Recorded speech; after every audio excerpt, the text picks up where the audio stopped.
So the History Channel. The channel used to make shows on history. Emphasis on used to.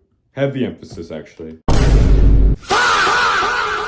Now, Call of Duty. A series consisting of many popular games. Now I realize I sound like an AI saying this. Anyways, what happens when you combine the History Channel and Call of Duty, the bad ones, into one? Well, you get perhaps something, I don't know how to describe it. That's right, today, Gooners. Today, History Channel, well not today, like 20 years ago, made first-person shooters. Yeah. Or 4, at least that I could find. Let's start with the first one, which is Civil War Nation Divided. The first game in our list is Civil War Nation Divided. Developed by Cauldron, now Bohemia Interactive. First thing I noticed in the menu was the music.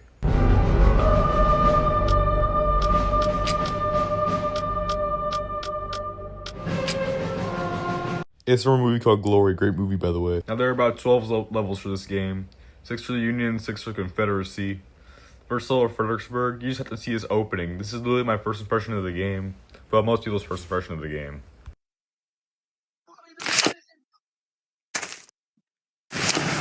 We hold that bridge, soldier, or we won't be going home for Christmas. We'll be planted here till Judgment Day. When can we get this started? Everyone back home is counting on us. Now move! The Rebs have their reinforcements. We got no...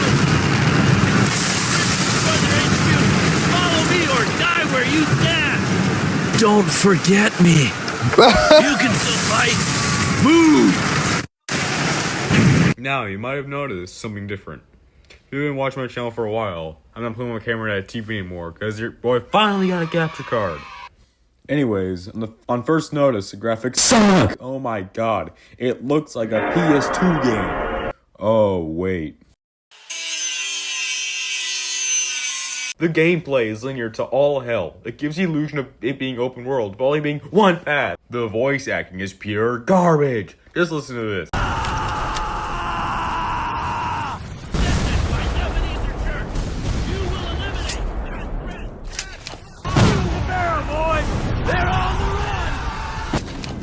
To glory! Also, the AI is really bad. Just look at this video I took in 2023. Hey guys, I was just trying to play Civil War Nation Divided. This AI suddenly running in one place.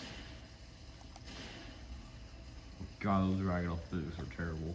The gameplay for this game is actually so bad. It's just rinse and repeat of defending, pressing A on something, and shooting enemies. That's it. That's the whole thing. Now, what I find to be the worst level of this game is, well, they all suck, but the one that sucks the most is Selma. To be fair, none of the levels are objectively bad, but extremely mid. And that's worse because at least you get something out of bad levels. Anyways, best level is probably Gold Harbor because I actually really like the lighting in this one. I don't know, I just like it the most at every level. Don't get me wrong, it's still mid as fuck. The shadow level is impossible to do stealth because literally no matter what I did, I was caught. I got some massive historical inaccuracies in this game, such as the ending in the Fredericksburg level, which shows Union winning despite losing it. Here's a table I made showing off the wins are accurate or not. They also show inaccurate outfits, and the aiming is weird because there are times where I very obviously shot someone with correct aiming. They walked away like nothing happened. If there's anything positive I had to say about this game, it would be the weapon variety. I also like the smoke effects. Anyways, here's my final verdict. Oh, yeah, I almost forgot the ending to this game. Portrays Petersburg as the final battle of the war, even though the last battle before Lee's surrender was Appomattox Courthouse. Anyways, now here's the final verdict. Terrible gameplay, bad graphics, bad voice acting, and inaccurate. I give it a solid 3 out of 10. Alright guys, so before I start this next segment, I have to say, so originally I was going to use my capture card and record this off the PS3. But I kept making weird noises similar to have a machine gun from World War I. And to buy 2 copies!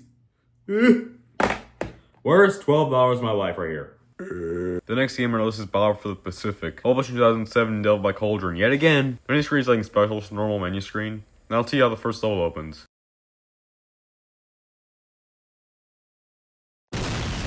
The last attack is damaged our building station. It can be repaired, but you have to go dig through the supply crates and trenches. Get to it.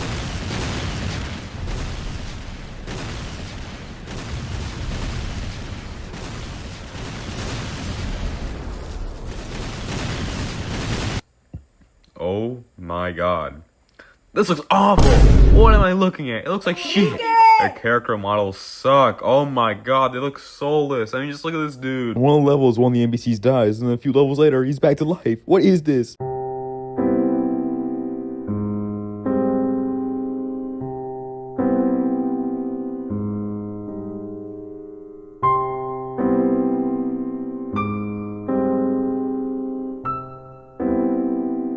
The FOV is awful. It's so zoomed in. There's an annoying mechanic where it makes you stay close to someone at all times.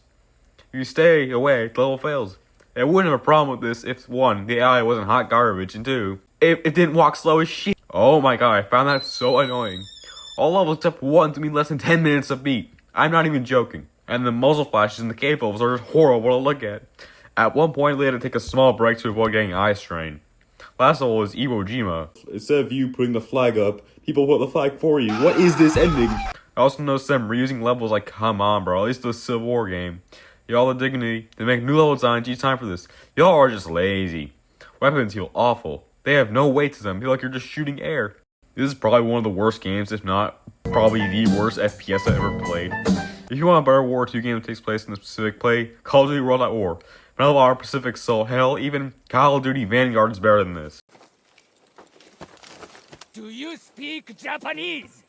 The sound design in this game is also hot garbage, as in one of the levels, the plane sounds are very delayed.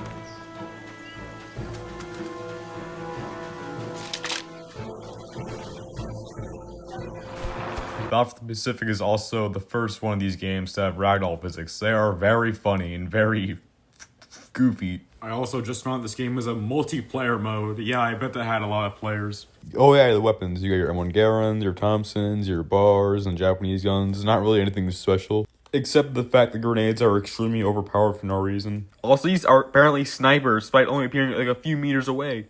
Overall, I give this game a 0 because off every way. Gameplay, graphics, and everything else.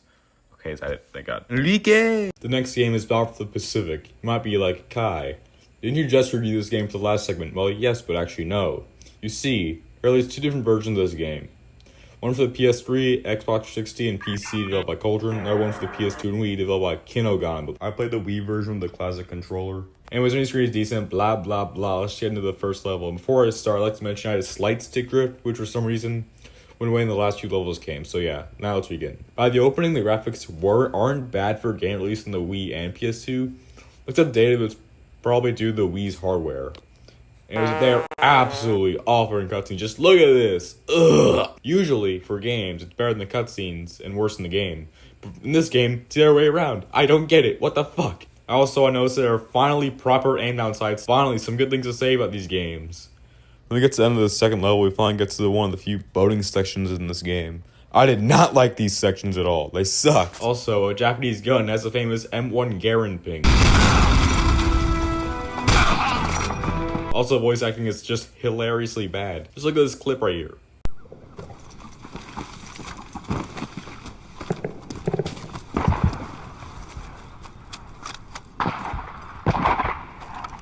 That's it! Now you die!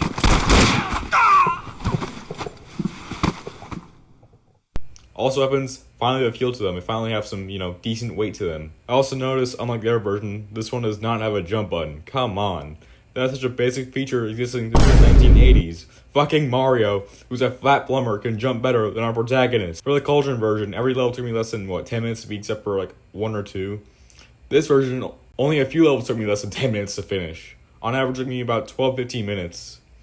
A lot of levels in this game were mediocre as hell. I don't remember any of them being bad, but not good either, except for the level My Ticket Home, which is a pretty good mission. I mean, it's way inferior to Call of Duty World at War, but still very much better than the dumpster fire that was Call of Duty Vanguard. Anyways, I don't have much else to say about this other than the fact it's a solid 5 out of 10. I am a robot. I am a robot. Guys, I don't know if you can hear me, but today I will be taking a break from Mystery on Games to play an actually good game. We're replaying the Hello Neighbor pre-alpha. Alright, we're in the game. You go to sleep and it's nighttime again. Let's see if Unk has still got it. Hey, no! Okay, I know tactic. Okay, so we need a TV. Lean in the door. me take the chair. It's F. Come on. It's F. Come on. I sworn it was F. Is it F? Is it not F? Go this way. Fuck.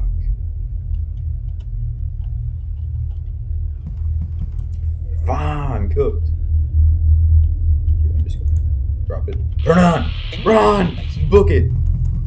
See.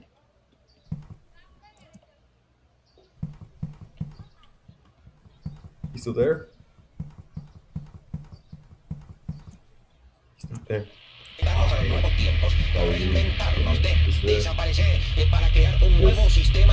only one turning it off is I do not want him coming for me. Okay, I think the code should be 4, 5, 7. I remember it being a combination of these 4 either. 4, 5, 7. Is it 4, 7, 5? Try 4, 7. That was it. Let's go. We got it. Still got it. I still got it as an Ung. Yeah. Our next game is Civil War Secret Missions developed by Cauldron yet again. This is the last game I have to review for this video, thankfully. Because the last FPS history channel made. And his mainstream is decent. I don't have anything to say about these anymore. Let's begin the first level. It places you in a church to shoot every Union soldier you see from inside the church. I just used a sniper and it went well. After that, what's supposed to be, I think, is Stonewall Jackson comes in. Now let me just say, I absolutely hate these subtitles. Oh my god. Why are they in center with a black box behind them? It looks awful. I'm aware it was in Battle for the Pacific, but at least they're on the bottom of the screen. The worst part is I can't turn them off. I would have commented on the graphics earlier, but I'm a believer in that outdoor setting to show the actual graphics. Wow. They actually look kinda good. I'd say it looks about the same for 2008. Looks decently on par with COD 4. But I don't know though. Also, the AI is finally competent at being an enemy. Well, at least 9 out of 10 times it is. At the end of the level, Stonewall Jackson dies. This next level, you have to get a Gatling gun. Now, this is probably the best level in this game, at least in my opinion. Now, the opening mission for the Union campaign, USS Pittsburgh, is just awful. Perhaps one of the worst missions in any game I've ever played. Such an obvious clone of the AC-130 section in Call of Duty 4. I know I should not be mentioning Call of Duty, an objectively superior franchise, but it's such an obvious garbage clone of this section, so I just had to mention it. On the weapons. Forgot that part. There's not one musket in sight. This sniper, listening to a musket you'll get more focus on the repeating rifles, such as the Henry rifle. The pistols were so ass. Especially the pepperbox revolver, which is probably one of the worst guns in any game I've ever played. It has no range. You have to be extremely close to a target to shoot it. You might be like Kai. Maybe the other pistols game at bad range. Well, explain this footage of the Colt revolver damaging one of the enemies from far away. Also, you have double barrel shotguns in this game. During one of the levels, my disc was unreadable mid-game. When I put it back in the disc tray, it read it. What is this? And that meant I had to do the original level again. This game has a sprint feature which I thought is significant in a sea of insignificance. The ending level is literally one of the easiest things of all time after, playing through all the other levels of this game. Thankfully, after he places his barrel down, the level ends. And that's the ending. Oh, wait, I forgot the bonus level. Siege. Destroy the cannons first! It's literally just a clone of the bad AC-130 clone. At the end of the level, you go to a deck to land, and the level ends. You had a missed opportunity at this game by showing the deck landing, but make it through the battle.